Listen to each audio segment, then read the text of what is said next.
What's happening, YouTube? Welcome back to another video. It's currently the 7th of February on a miserable Saturday afternoon. I'm just sat in the garden doing a water change on a koi pond. Only about 6-inch difference in water level. I'm just sat here deciding whether to start the rebuild yet or give it another month, maybe let the weather warm up a little bit, but then am I holding back a little bit too long for all the new plants to start growing ready for springtime? So you have to mind a mess. I've got all my pond fiberglass tanks now up in the left hand corner where the old chicken pen used to be. I'm just deciding whether to dig all this embankment out for the waterfall and put in a full shallowed area for all the lilies and stuff like that. I think we are going to go ahead with 2 aluminium spill trays, or maybe some sort of natural waterfall coming down that embankment there, the whole thing, full width 3 meters, or I'm debating whether to dig it back and build a grotto, an underwater grotto. Well, not so much underwater, but probably, I don't know, 18 inches deep to walk in, a little bit of a chill area, come off level with the decking and have a waterfall coming straight off the top. But the missus said it might be a little bit too loud. A 1.7 metre drop from the bottom of the pond to the top of the decking. So yeah, it would be a fair old feature, that would, wouldn't it? I'd have a little like in-pond man cave. But yeah, I don't know if we're going to go ahead with that because it's quite a substantial build. Obviously I do it out of block, 4-inch block work, solid blocks, and then obviously render it and do whatever to make it look natural, to blend in with the surroundings basically. So yeah, all that corner there where the reeds are is all washed in. So the plan is to dig down here to 1 metre, dig a foundation, put it through, step it up twice, and then reinforce all that back wall with 9-inch block work, 7 Newton-meter blocks, which are the strongest blocks you can use. I've got them over there at the minute, just behind the fish tank that's covered up. So yeah, like I say, I'm just sat here chilling with the fish, just watching them basically. It's been a while since I've actually had time to actually observe them.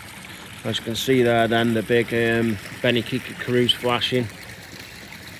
I still got this bloody wispy voice, it's doing me head in. Since I've been ill I can't get rid of it. So yeah, I've just added a little bit of salt to the pond. Not too much. I think I've added about a kilo and a half. Like I say, these fish aren't soft fish.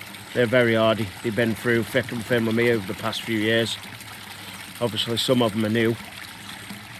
So yeah, like I say, I just leave them to it in winter. It doesn't get heated. I just leave them to it. It doesn't freeze over because obviously I've got a 4-inch return coming in from the main filter. And then we've got a T-junction coming off there. The waterfall's not running at the minute, guys, because it's leaking. That's another thing we've got to assess and go from there. But the longer I'm sitting here, everything seems to start. I know it's only still winter, but everything seems to be growing. We've got plants on top of the waterfall. All this has actually come across now in the last couple of months. It's growing on the waterfall, so it's going to be an horrible job to disturb all this growth. We've got the big maple there, Japanese maple to the right of us. So yeah, we've also got, very different, but I've been meaning to do it for quite some time now. I've got 10 VS carp coming from VS Carp Fisheries from Simon Scott. We've got 5 mirror carp and we've got 5 common carp. So they're going in there.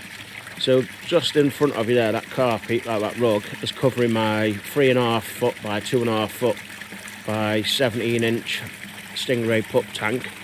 They'll be going in there for grow on until spring, maybe early summer. And then we're going to put them in here and see what sort of size we can get on them.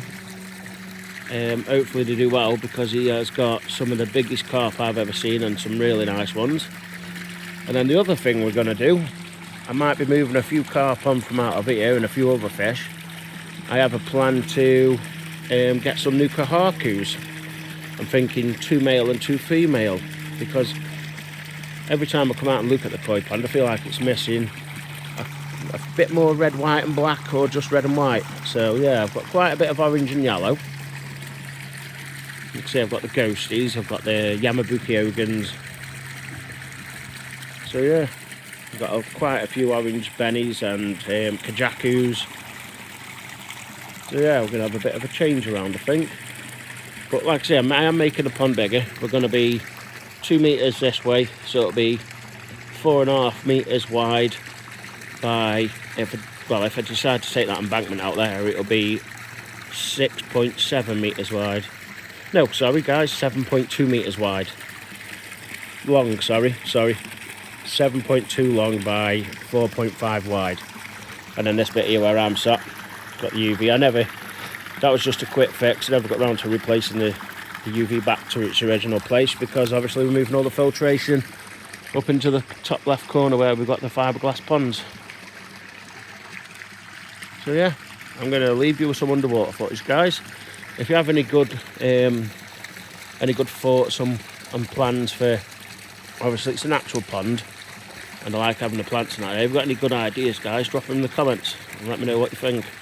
Like I say, I might do the shallow end here roughly all the way down 18 inches deep, same depth as the shallows there, all the way around for new lilies, nice big lily bed, some what do you call them now, them breeds there, I forgot what they're called now, irises are they? We're going to get some purple irises, them are yellow ones at the moment. A few other plants, guys. So yeah, like I say, I've been keeping an eye on them for the last hour really. I say I'm just doing a little top up and everyone seems to do well. Like I say, there's the odd one flashing, so obviously with the cold temperatures I'm not going to treat them with PP. I hate that stuff, it just wipes everything out. So I'm going to try some pearl barley with honey and garlic, and we'll see what happens. We'll keep an eye on them, because there's nothing worse than throwing chemicals in a pond personally, especially one that's natural. Like I say, I've got newts around here, frogs, dragonflies, you name it, it's here. Leeches, scuds, freshwater scuds are in the trillions in this pond.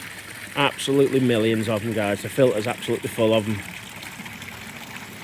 So yeah, plenty of work to come. I will be filming the whole process, like I say, next 4 weeks. I've also booked off quite a bit of time at Easter bank holiday. So the rebuild will be definitely going ahead with a new liner, Firestone liner, now to be a different name, but I forgot what it was. So yeah, hope you enjoyed the video guys. Please consider subscribing if you like this kind of stuff. I do keep predator fish as well in the indoor pond, which is to the right there in the man cave. So I'd really appreciate it if you drop me a sub and drop us a like. Like I say, it helps the channel a lot. So guys, all the best, and I'll catch you on the next one.